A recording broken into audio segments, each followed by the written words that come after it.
Hello everyone. In today's video, I'm going to be describing various blood tests that a woman should undergo when testing for an HGH deficiency or a hormonal imbalance in general. There is a series of very important blood tests that need to be taken to reveal such a deficiency. So, first you will need to speak to a doctor or a hormone specialist to begin the process.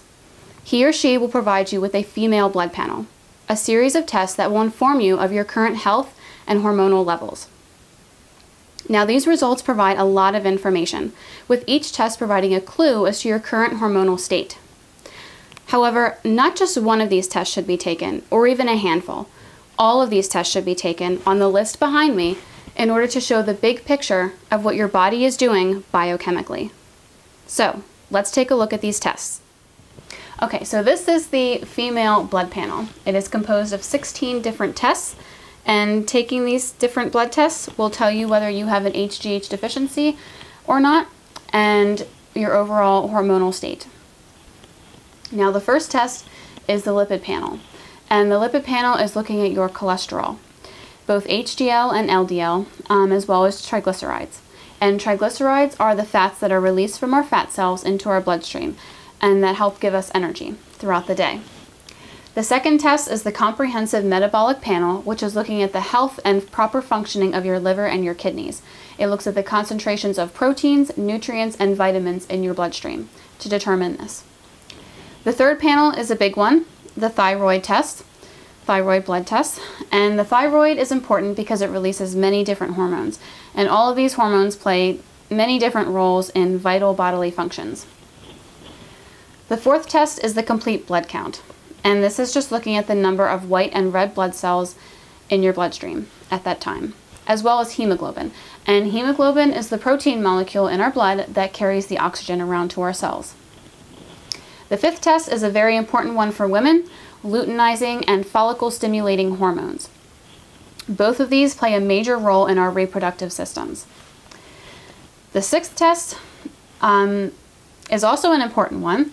If we're looking at HGH levels, it is also called insulin-like growth factor 1, IGF-1, and this will correlate to the concentration of human growth hormone in your blood. As when growth hormone is released from your pituitary gland, it then stimulates the liver to release IGF-1. So the levels of IGF-1 pretty much correlate to your levels of HGH. The seventh test is progesterone, and this is also important for women as it aids in controlling our menstrual cycle.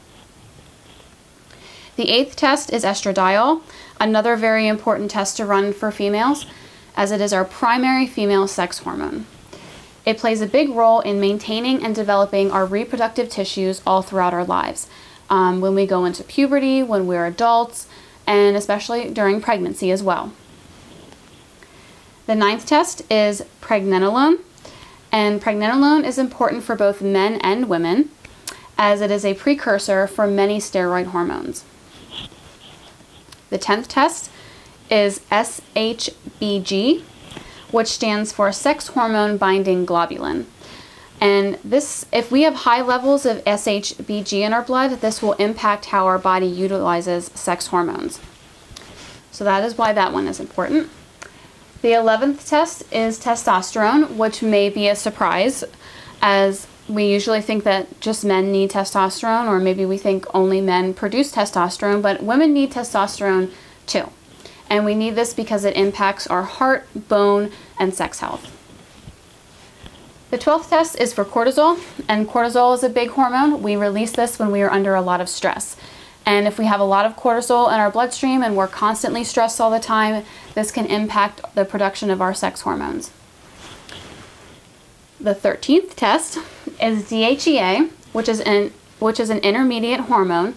It is an intermediate hormone between pregnenolone and other hormones. So when the doctors look at DHEA, this can tell them what kind of a stockpile we have available to produce other hormones. So if we have a lot of DHEA, we can produce lots of different hormones, including sex hormones. But if we don't, then we're not really producing as many hormones as we might need to or we might like.